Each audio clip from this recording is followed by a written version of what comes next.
So, at the beginning of the book of Exodus, God's heart is broken. God's heart is broken. Hundreds of years before this moment, before the book of Exodus, God had come to a man named Abraham. And he had told Abraham, I've got this promised land for your people. Your descendants, I'm going to make them a nation, like the stars in the sky. But now 430 years have passed since God came to Abraham. 430 years, and instead of Israel, instead of Abraham's people being in a promised land, instead of prospering in a promised land, instead they are enslaved in a foreign land. So what is going to happen? Well, God does what God does. He moves and he saves. God comes in fire and floods and flies and frogs and blood. And he saves his people because that's what God does. God saves. And so you would think that next in the story that what's going to happen is God is going to immediately transport his people to the promised land, but that's not what happens. Instead, they begin a journey. They begin this journey, and along the way, they need somewhere to worship, right? They need somewhere to worship him. All the other religions in the world at the time, they have these temples, but there are people that are on the move, that are journeying, and so God gives them the tabernacle. Now, who has a tent at home? Anybody got a tent at home? Right? Oh, the rest of you are lying. We're from Colorado. Everybody's got a tent at home, right? So tabernacle is a tent. In fact, the tabernacle, the place where God gave them to worship while they were on the move, it is called the tent of meeting. So God gives them this tabernacle, and it's just like any other tent, except it's really big, right? It comes with stakes in the ground, pegs, and the ropes, and these poles, and this fly. And so everywhere they go along this journey, they're dragging behind them this tent, this tabernacle that he gave them to worship in. And God told Moses, the leader of Israel at the time, that the reason he gave them this tabernacle was this. Exodus 25:8. Have them make a sanctuary for me, and I will dwell among them. So God, he gives them this tabernacle as a sanctuary, meaning this place where the community can come together to worship God. Now, why does he want that? Because he wants them to know that he's going to dwell with them, that he's going to live with them, that he's going to be with them. He wants his people not just to come and do some religious exercises. No, he wants his people to be able to come and experience his presence, to pursue his presence, to know him. Not just some intellectual concept, but to know that he is with them and loves them and is present with them. So he gives them this tabernacle, right? And they're moving every day, and they're still not in the promised land. They're wandering everywhere they went. They've got this portable place of worship, this portable tabernacle that they have to put up and tear down. God says this about the tabernacle eventually in 2 Samuel 7:6. I have been moving from place to place with a tent as my dwelling. So what would happen is God would have the people Israel that move to different locations, right, along the way. And so they would put the tent together. They put the tabernacle, this place where you came with the rest of Israel at the time. You all gathered around, and they'd pack it up, and then they put it up again. And it was like the first thing when they made it to a new location, you put it there, and then everybody's tents that were their homes would be put around the tabernacle. The 12 tribes would gather around the tabernacle so that they could come together in the middle and worship the Lord. And then what would they do? Well, the next day they'd be on the move, and so they'd tear it back down and put it back up again. It's like backpacking. If you've ever been backpacking, what do? Well, you get your tent, and it's in your backpack, and you travel some miles in, and you put it together, and you get all your poles and lines out, and you get it, and you hope it doesn't rain too hard, and then my tents are never waterproof for some reason, right? So you get it together, and then you sleep there, and then the next morning you wake up, and then you pack it up again. You tear it down, and then you go somewhere else, and you put the tent back up again. That's what they were doing during this time as they were journeying. Their place of worship was a place that they tore down, and they put back up again. Then they tore down, and they put back up again. And that sounds familiar to me, right? Starting in 2018, we started Mission Lakewood Church, and every single Sunday, we tore it down, and we packed it back up again, right? This is what we did for years. For years, we put things up, like all of our sound equipment and all of our lights and our kids' area and a cafeteria. And we tore it down, we put it back up again. We tore it down, we put it back up again along the way. It was like our tabernacle. Why? Because just like the tabernacle, it was a place where we hoped that people would come together and worship the Lord, even if it was portable, even if it wasn't permanent yet. And so it was worth it tearing it down and putting it back up again. I have some great memories from all those years, particularly those first 2 years of doing it.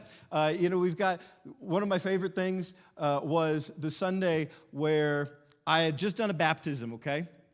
And so I'm in a swimsuit and shirt, so I'm running back after the baptism. I have like 3 minutes during a song to get back up and preach. And so I'm all wet, I'm like taking my shirt off, and I'm running to this back room. And when I get there, I hit the handle and it locked itself. And my clothes are in the room. And I'm soaking wet and not fully dressed, right? So the pastor of your church is running through the halls of Green Mountain High School trying to find the janitor to let me in this room. It was amazing. Yeah, it wasn't fun in the moment, but I remember it fondly now. Or times like just seeing Jason real early on. He was the captain of our setup team, and how we would pull those guys together and pray, and how they got to be such good friends over the years. But also the time Jason ran against the sharp thing, and he tore his shirt all the way, so he had to like set up and be in church with this torn shirt. It was funny to me, at least. I don't think it was as funny to Jason. I have a feeling. Or the time that we came in and all our stuff had been, like the world's most half-hearted vandalism attempt had taken place, and someone had taken creamer and thrown it against all of our stuff that we owned. So we spent like half the Sunday wiping creamer. I mean, there was just all these memories that I've got that now there's such good memories, but also in the moment, it was hard. It's hard. It's hard to set up and tear down, right? It's hard to do that. There were good days, but they were hard days because just like the tabernacle, we were portable. We weren't permanent. So we're setting up, tearing down. And I've started asking God from the very beginning of our church, God, when are you going to give us a home of our own? When will we not be setting up and tearing down? When will there be a building of our own? Israel was asking the same question. They weren't in the promised land yet. So God had saved them from Egypt, but then there was all this time before they got to the promised land. And there's like, when are we going to get there? When are we going to get to the promised land? When are we going to get this permanent instead of this portable home? But instead of going home, God, Numbers chapter 32, verse 13, God made them wander in the wilderness for 40 years. So for 40 years, they wandered in the wilderness. Can you imagine? I like backpacking for a week, right? Can you imagine doing that for 40 years? 40 years. 40 years wandering in the wilderness.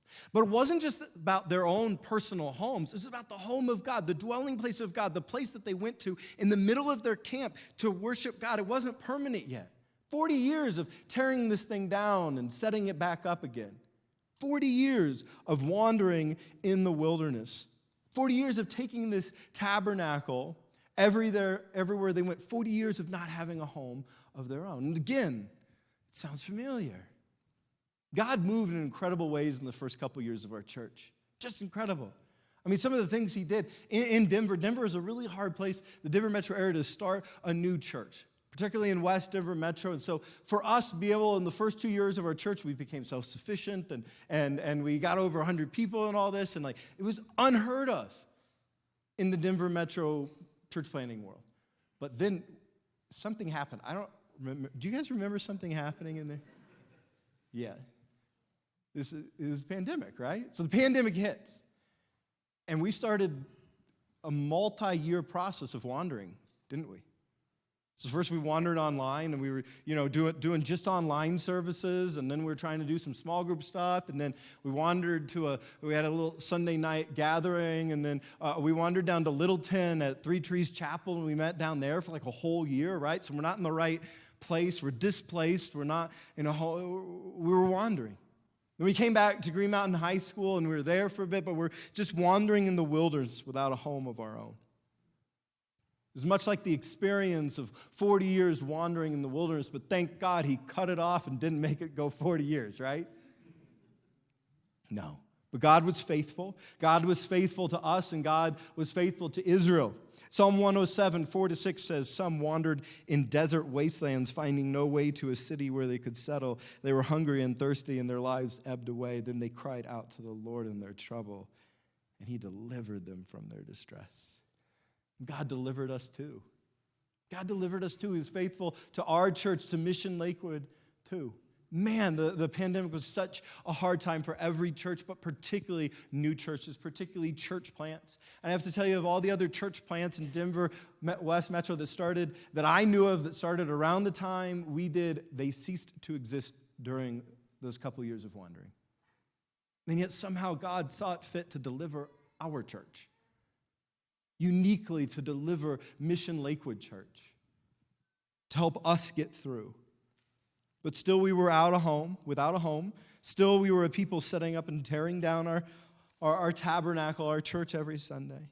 We needed a home of our own. Israel needed the same thing. And God was faithful to them as well. After Moses dies, in the story, what you see is another man named Joshua. He takes over the reins of leadership in the people of Israel. And after all those 40 years of wandering in the wilderness, God brings Joshua right to the edge of the promised land. He has Joshua look out over the promised land. And he says this in Joshua 1, 2-4. God says this to Joshua, you and all these people, get ready. Get ready. Get ready to cross the Jordan River into the land I'm about to give to them, to the Israelites. I will give you every place where you set your foot, as I promised Moses. Your territory will extend from the desert to Lebanon, and from the great river, the Euphrates, all the Hittite country, to the Mediterranean Sea in the west. So God's saying, I use those 40 years of you wandering in the wilderness to get you ready. To get you ready to take the promised land, to get you ready to extend your territory. So Mission Lakewood Church, were those years of the pandemic hard? Oh man, they were, right? But God was getting us ready. God was getting us ready to extend our territory, to give us a promised land, to give us a home of our own. But God wasn't done with the Israelites once Joshua moved them into the promised land. For 40 years, they had been setting up and tearing down this tabernacle, but then the people take the promised land. They become this nation. They build this city of Jerusalem. And eventually, David, a man after God's heart, he becomes the king over Israel. And David has this burning desire to build God a temple, a home. No more wandering. No more setting up and tearing down. No more tabernacle. No more portable. No, he wants to build God this permanent home. 2 Samuel 7, 27-28. Lord Almighty, God of Israel, you have revealed this to your servant, saying, I will build a house for you. So your servant has found courage to pray this prayer to you. Sovereign Lord, you are good, your covenant is trustworthy, and you have promised these good things to your servant. David, that's King David speaking, because he doesn't want his people to keep wandering. He doesn't want God to still be in this portable home. He wants it to be permanent. He wanted to build God a home, a temple. And so God, he comes to David and he tells David, I'll build my home. But you won't be the one to do it. Your son will. Your son will. And so his son Solomon, he's going to be the one to build the temple, and he did. 1 Kings 6, Verse 1, in the 4th year of Solomon's reign over Israel, in the month of Ziv, the 2nd month, he began to build the temple of the Lord. Chapter 7, verse 51. When all the work King Solomon had done for the temple of the Lord was finished, he brought in the things his father David had dedicated, the silver and gold and furnishings, and he placed them in the treasuries of the Lord's temple. And then Solomon, as he's getting this done, he's able to say in 1 Kings 8:13, I have indeed built a magnificent temple for you, a place for you to dwell. The temple was complete. So they had spent all this time, all these years building it. They spent all these generations dreaming about it. But officially, it had moved from portable to permanent, from the tabernacle to the temple. And it was done. It was absolutely incredible. We'll be talking about more of the details of that temple in weeks to come. But the thing Solomon understood was that God built it. That it was God. It was up to God. It was the only way. They had the resources and the ability to build this thing. That's why he's able to say in 1 Kings 8:15, "Praise be to the Lord, the God of Israel, who with his own hand has fulfilled what he promised with his own mouth to my father David." It was God who moved in miraculous ways to fulfill this promise of building this permanent home for people to worship him in. It was God who moved to make it possible to make this huge change in Israel from tabernacle to temple. And it was God who did the same work in our church. Sounds real familiar to me.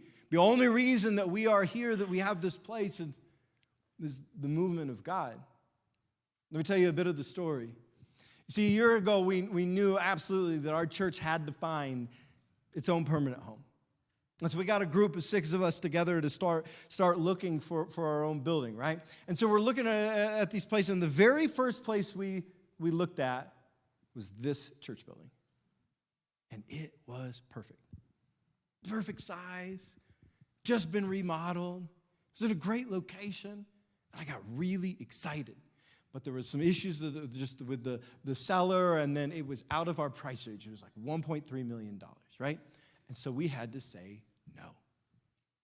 And it hurt. In the rest of the last year, we started looking at all these other buildings.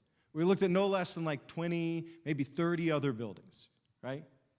So Dave and I would drive to some other building or some of the other Next Step team members, and we'd look at this building. And every time we looked at a different building, my heart would hurt.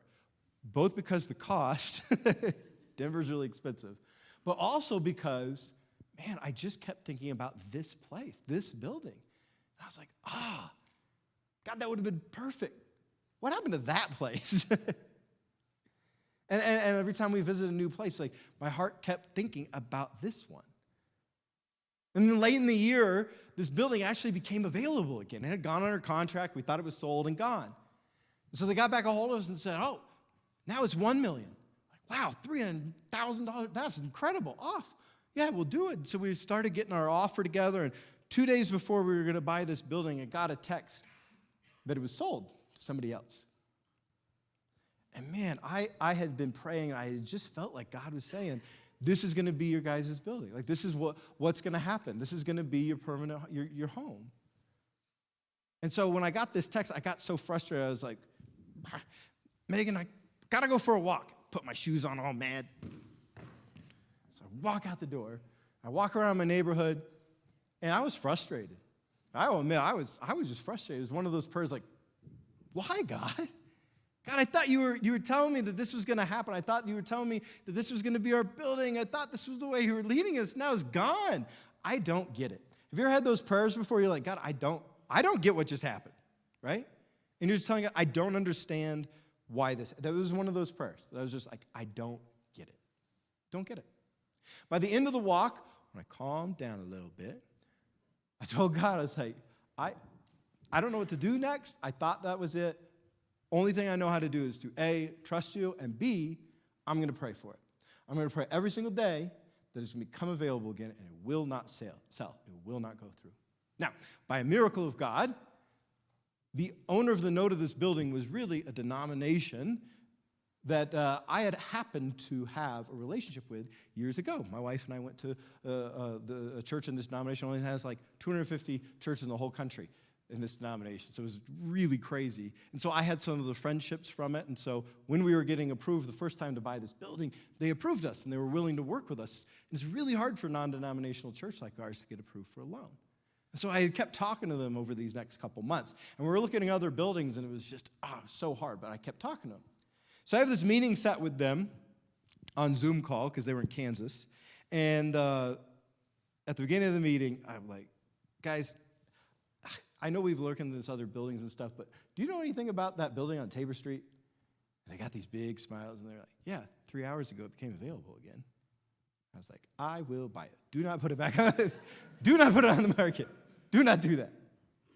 So the next day I sat down with the seller, and God moved to get that price all the way down to $900,000, which was a miracle in itself because being approved for the loan, that was like the exact amount we could afford, like to the dollar. Not a coincidence, right?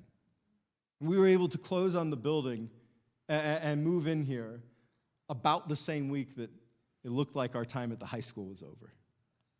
And I say all of that to say that there's like 17 things in that story, even the brief story, that they're coincidences, right? Because they're not. They're the move of God. Just like God moved to make that change for Israel from the tabernacle to the temple, God has been moving for our church in unignorable ways to bring us from portable to permanent. He's been incredibly faithful. For me, it's been one of the most encouraging seasons of faith for me because it's such a tangible thing to see him move in these ways. God has taken us from tabernacle to temple. And God took the Israelites on that same journey, from portable to permanent, from tabernacle to temple. But the question is this: why did it take place during Solomon's lifetime? Because you see, there were all these generations between when God told Abraham, I've got this promised land for you, and the building of the temple. There were 430 years of just slavery, and then there was a generation of wandering, then generations with Saul and David. So why in the world was it Solomon's generation? Well, they were willing to rally the resources to make it happen. In 1 Kings 5:6, it seems like this just simple little verse. Solomon says, give orders that the cedars of Lebanon be cut for me. And it's the first order he gave to start gathering the resources of all of Israel to get things together for the temple. And so what you see is later in the chapter, they go and they cut down these big cedar trees and they bring them to actually build the walls of the temple. At the end of the chapter, Solomon, he gets 30,000 guys together to work. Like some of these, a few weeks ago, I think there were like 30 of us here working. I was like, oh, this is awesome, 30, great. 30,000 to build the temple. Then you see them get the blocks and stones together in chapter 6.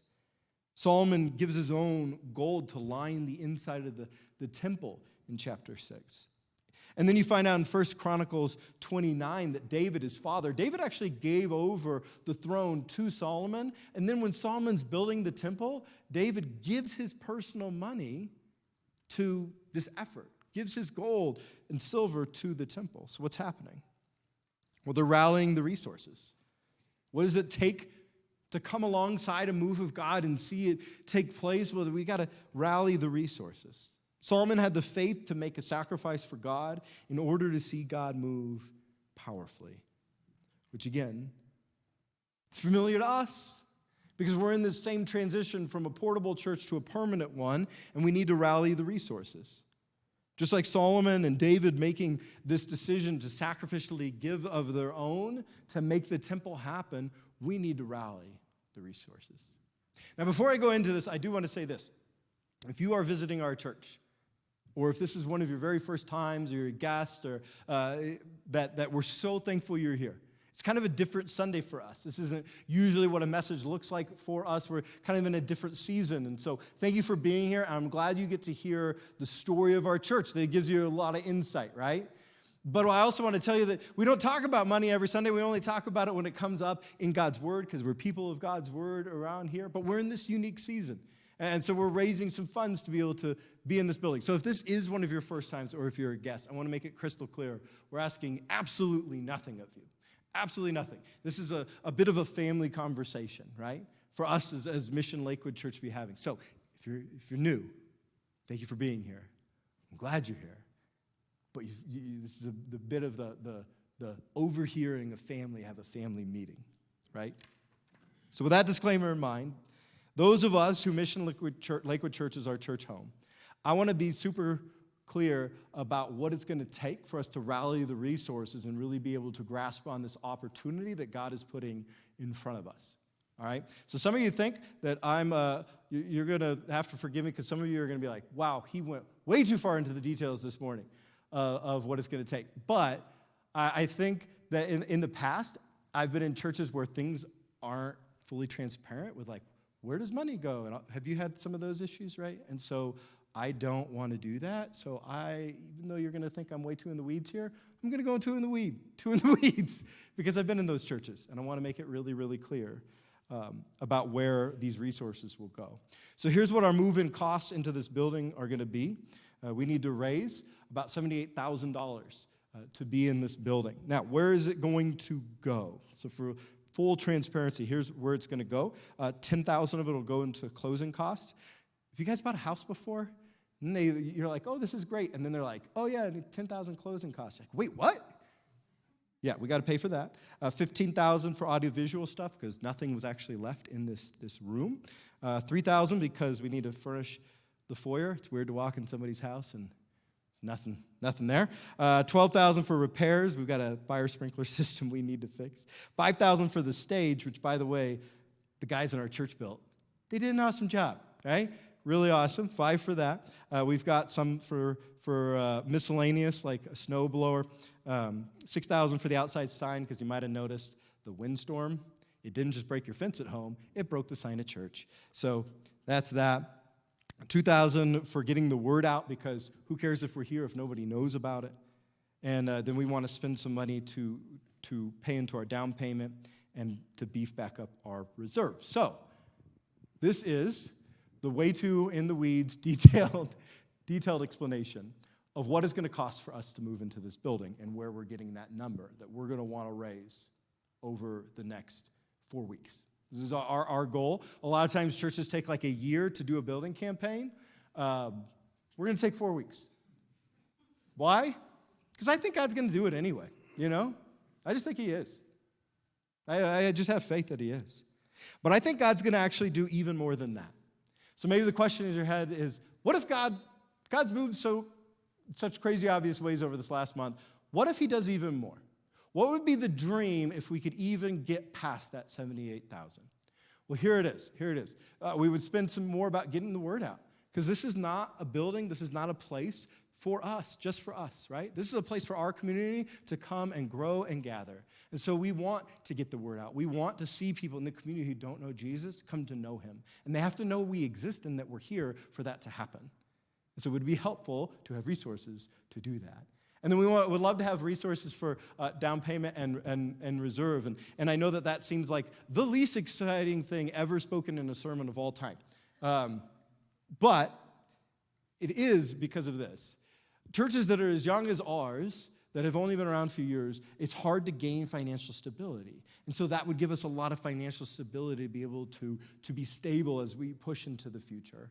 And then also would give us the money to be able to hire a middle school director, which, man, that would just be so amazing to be able to get that ministry going and strong and taking that next step forward. And then because at the end of that, if God is blessing us that much, you'd have to turn around and just say, God, thank you. And we'd be giving some then to our mission partners in Honduras and then to what we do locally, our own church here in Lakewood. So here's the thing. Over the next month, in this Tabernacle of the Temple campaign, one of the 3 reasons we're doing it is to rally these resources. And I think God's going to call us all to give something. We all have different capacities, but God's going to call us all to give something if this is your church home. We do need $78,000 to move in this building, but I have a dream, and I think God has a dream that's bigger than that. And here's the thing. I know that when you hear that, you're like, this is boring. What am I having for lunch, right? And so what you start to and so, yeah, Jacob's like, yeah, dude, you're on staff, man. You can't nod yes with that. But here's what else we do. We hear numbers in church about money, and we make a financial decision. We go, what makes sense? We go, I think I have this much in my bank account. Oh, actually, I bought some stuff from Amazon yesterday. Okay, I actually have this much in my bank account. What makes sense for me to give? What's not going to hurt? And then we make a financial decision instead of a faith decision. And so I just want to tell you, we're not even collecting money this morning for it. Don't even give anything this morning. Take a couple weeks. Pray about it. Pray about it. You take it to the Lord. You ask him how much he wants you to give. It's not between me and you. It's between you and the Lord. And make a faith decision. Because I think it's going to be something that's bigger than a building. It's something that can stretch your faith. So often, we look at the cross and we look at what Jesus did for us, that sacrifice, and we're thankful, but then we just don't have a lot of tangible things to rally around, to give sacrificially for, and this is an opportunity to grow your faith in that way. So I'm not asking you to give this morning, and I'm not asking you to give just to a building eventually. I'm asking for you to make a faith decision, not a financial one. And at the end of this process, it's not going to be about a building. It's going to be about building your faith, and it's going to be about building the community of this church.